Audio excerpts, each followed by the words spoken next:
Welcome to Walnut Grove, how to set up and play. So the first thing we'll do is we'll set up each individual player board. Players will get 2 coins, 2 copper coins with the 0 designation, and we'll turn those over. Every player will start with 1 wood in one of those spots. They'll start with a black farmer pawn and a laborer pawn depending on their board. This board has a yellow laborer, and this one starts with a blue laborer. And then finally they'll have a colored player piece. Next we'll set up the main game board.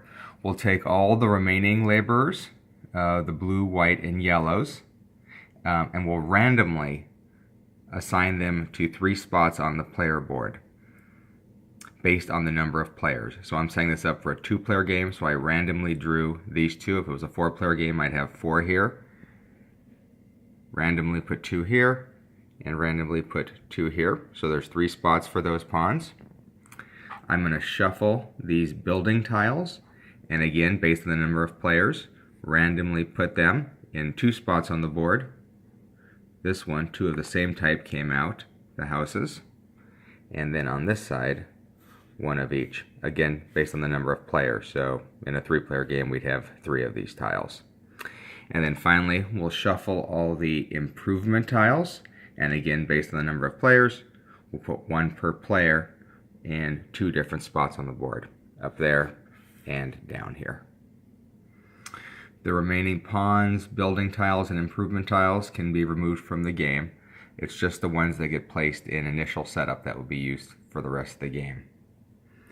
Now we're also going to create a supply of the different types of resource chits.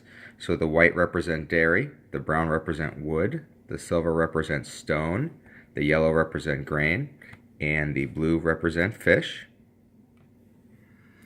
We're going to create a bag for a small bag with all the remaining coins placed in it.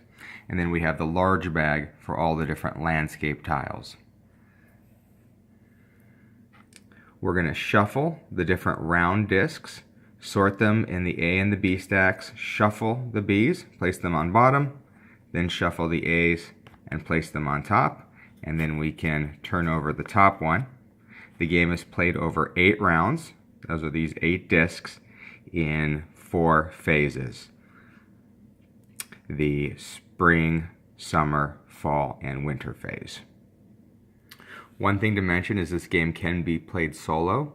The setup for the solo is the same as a 2-player setup, and basically you're just playing to beat your own high score with 3 milestones you're trying to go for. For a basic score you're trying to beat 25 points, for an intermediate 30 points, and for an expert type score you're trying to beat 35 points.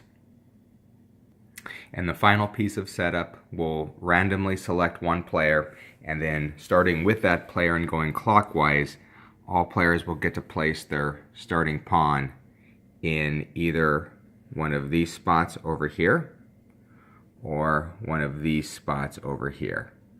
So if they place there, the next player in clockwise order can choose to take the one after them, or they can take the first one here. So the red player will decide, let's just go here. And now we're ready to start the game. So in the first phase of the round is spring. This will happen simultaneously. All players can perform this at the same time. All players will draw the indicated number of tiles, landscape tiles, from the bag, and be able to place the indicated number of tiles on their board. So in this first round, based on this tile, all players will draw 3 and they'll be able to place 1.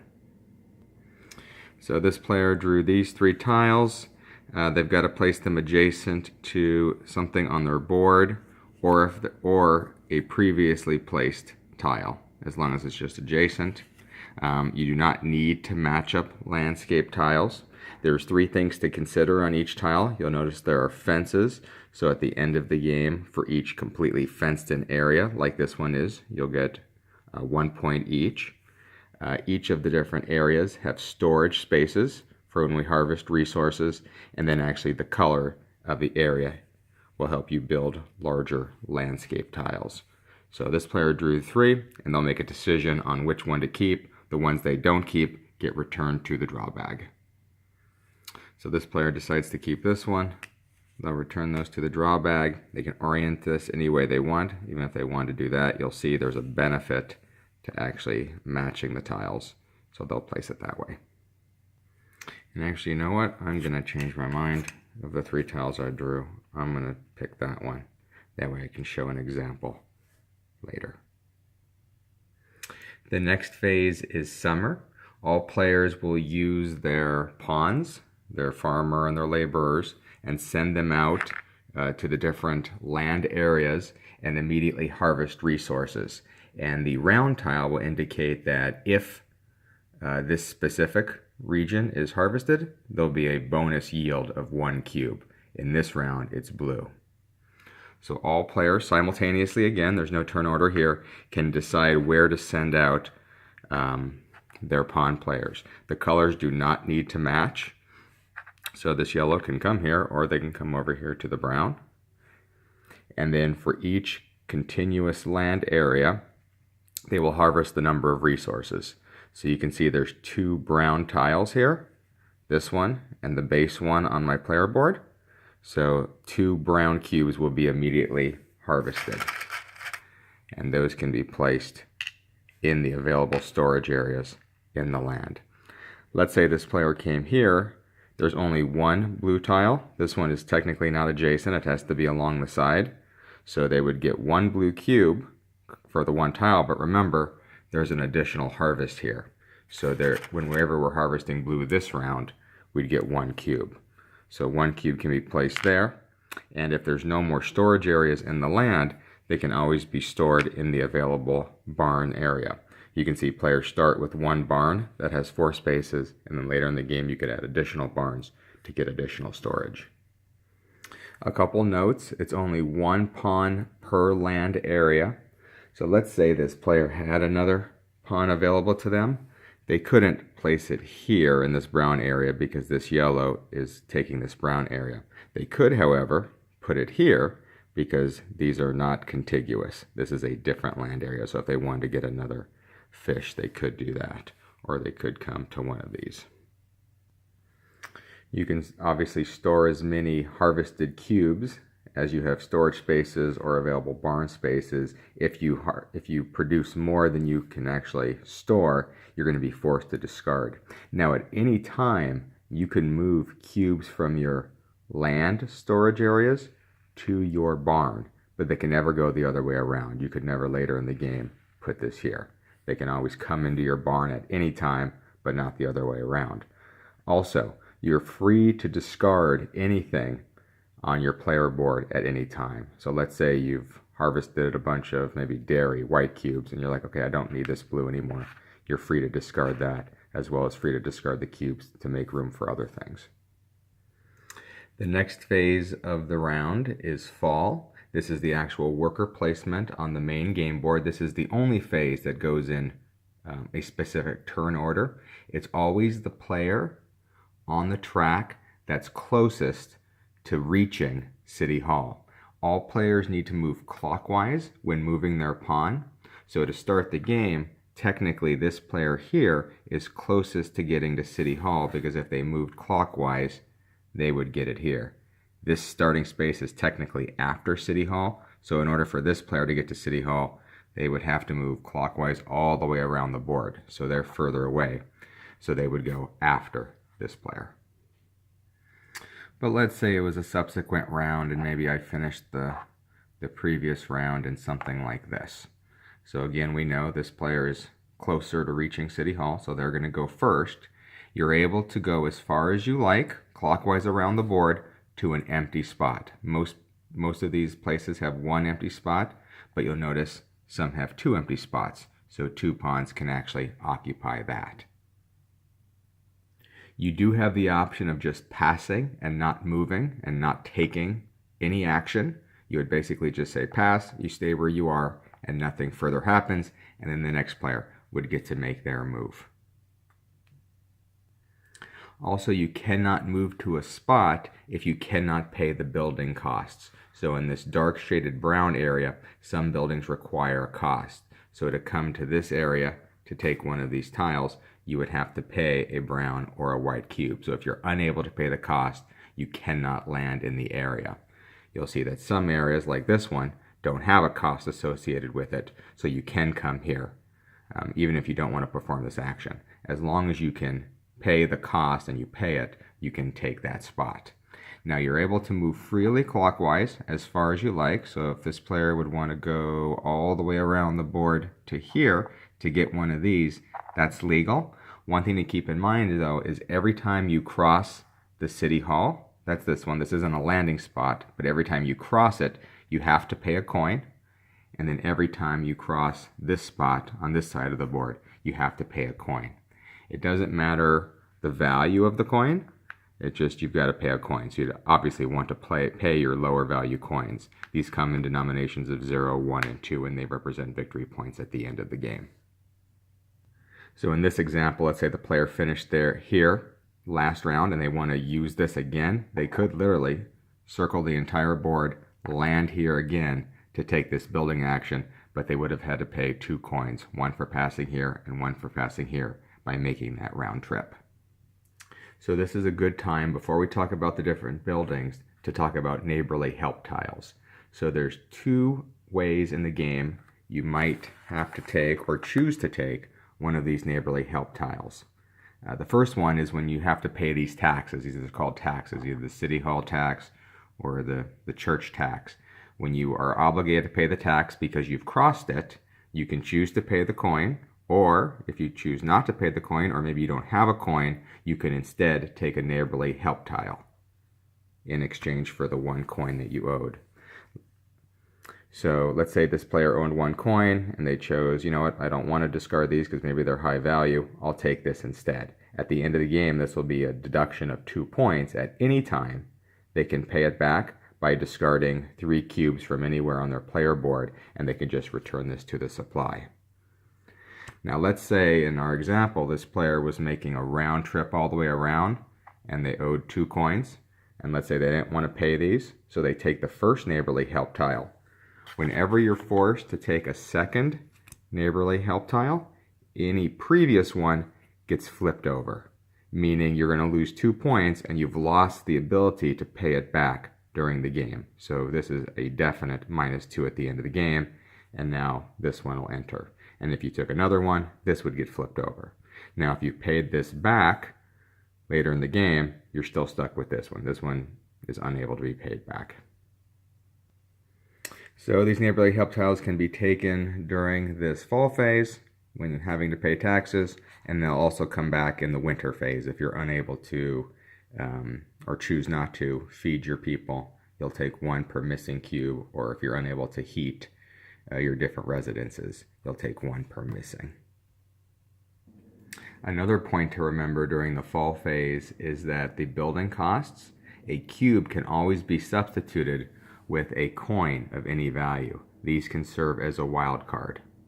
So if this player wanted to come here and they don't have a brown or a white, but they have 2 coins, they can discard the 2 coins and suffice for the building cost action. All right, let's quickly cover the 5 different types of buildings that you're going to find on the board. There's a couple buildings that give 2 free cubes of your choice. Those would have to come into your barn area. They obviously could not be put into the land storage areas, but 2 cubes, 2 colors of your choice. They can be the same color or a different color, and immediately put them into your storage, your barn storage. The next type of building will give you additional laborers, and there's 3 spots on the board where you can do that. Basically, you'd come here, you'd pay the cost, either the white cube, or if you want to substitute a coin, and you get to take your choice of one of the available laborers. Now they're going to come here and they're going to come off to the side of the board, so you're not going to be able to use them this round, but you also do not have to feed them or pay their heating cost this round. They won't come in until after winter of this entire round. So let's just pretend that player did that. They paid the cost. They didn't have a white cube, so they discarded one of their coins back to the bag. They made sure it was one of their low value ones. And now this player wants to go. Now obviously they can't come here, but remember they can leapfrog them as long as they just pay their costs if they go around the coin spots. The other spot on the board are these building spots. So if this player came here, they'd have to pay the existing cost, and they can take one of these available building tiles. There's two different types of buildings. There's these houses and then the barns. The houses, or the hut, I think they're officially called. Once you get it, you immediately take it and you can place it over one of your covered wagons, and you'll see it's covering up the fire or the wood requirement in winter. The barn, if you chose that instead, gives you additional storage throughout the game, and you can get 2 additional barns, or you could get huts to cover up all these open wagons. And there's 2 spots on the board that have those. Now once they're gone, they're limited, so keep in mind what you're going for. The other type of action here in the town is the improvement tiles. There's 2 spots for these. Basically you'd come there, you'd have to pay the cost. These also are one of the spots there's 2 spots available. Pay the cost, and you can just take one of these improvement tiles. You can have up to 3 of them in the game. If you take one that exceeds, you're going to be forced to discard one. These are end game bonus points that we'll talk about at the end of the game. And the final type of action spot you'll find on the board are what are called the general stores. There's 3 of them. There's one right here, one up here, and one down here. So by coming there, if this player decides to come there because it's open, you're able to sell cubes to get coins. You can sell up to 3, only 1 of each of the colors listed. So the maximum this player could sell here is 1 yellow, 1 blue, 1 white, and for each one sold, they would draw 1 coin from the bag. Now this is where the round tile comes into play. So in fall, every fall, a different colored cube will be worth a bonus coin. So in this example, anytime a white is sold, you'll be able to draw an extra coin from the bag. So let's say this player came here and they actually gave a yellow, a blue, and a white. They would get 1, 2, 3, 4 coin draws from the bag. Now you're able to draw all the coins, and then you can keep them all if you had enough storage, but let's say you didn't have enough storage for all 4 coins, like this player doesn't. You could decide after drawing all 4, I'm going to keep the high value ones, and then just discard the rest in the bag. If you have the available storage for them all, you would want to keep them all. Another point, you'll notice that these general stores don't have a building cost action, so you could technically come here and choose not to sell anything. You could come here and choose to just sell, you know what, I'm just going to sell a white this round because white's giving me the bonus, and I'll just draw 2 coins. This is also the spot where you cannot substitute a cube for a coin. So you couldn't come here and say, oh, I'm going to discard a coin as a wild card. No, you actually have to discard the actual colored cubes here. The coins only substitute for the building costs. So once each player has been able to move their pawn once, or choose to move their pawn once, that ends the fall phase, and we go into the winter phase. This is where all players have to feed their pawns and also heat their dwellings. So the first step is every player will return all of their workers that were on the field. Remember, this player got him from the player board, so they're staying off to the side. But pawns they had will come back home, and they want food or cubes based on their color. The black pawns are your main pawn. They never require any food, but this yellow one needs a grain to eat. So since I don't have a grain, I'd have to discard a cube, or I'd have to take one of these neighborly help tiles. So the yellows require a yellow, any blue pawns require a fish or a blue cube, and then the white pawns require a white cube, the dairy cubes. The round marker will also indicate if any pawns require additional food. So in this round, all yellow laborers require 2 instead of 1 each. So I would have to have 2 grain for this worker. If let's say I had 2, let's say it was a later round and he was actually in the game, I would need 2 each for these. So I need 4 grains to be able to feed these based on this specific round. The white and the blue are the normal 1 cube per laborer because they're not indicated here. And keep in mind, if you choose or you're forced to take a neighborly help tile, these are taken for each missing cube. So if I was missing 2 cubes that I couldn't afford, I'd have to take 1, flip it over, and then take another 1. After you've fed all of your workers that are on the board, now you have to heat their dwelling. So every exposed fire symbol here, you've got to discard a wood cube. In addition, the round may require an additional 1 or 2 fires to be used. So in this round, my base heating cost, I've got this 1 fire plus an additional 1, so I'd owe 2 wood. Again, I can substitute coins for that, and I would just discard these and pay these to the game. But that's the benefit of getting these huts. If I was able to get that during the round, now I've reduced my heating cost in the winter. And you'll notice this is just 1 additional. It's not 1 per dwelling. So you count all your dwellings, and then on top of that, this requires 1 additional wood to be used. Also, you only have to heat your occupied dwellings. So that's why we moved all the pawns back here first. So all of these I don't need to worry about. It's only this occupied dwelling that requires the wood.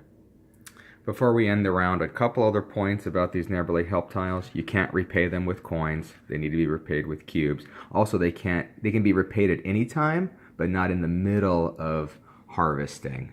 So you couldn't harvest some of your cubes and then pay it off and then finish it. You either got to pay it off and then do all your harvesting and then pay it off.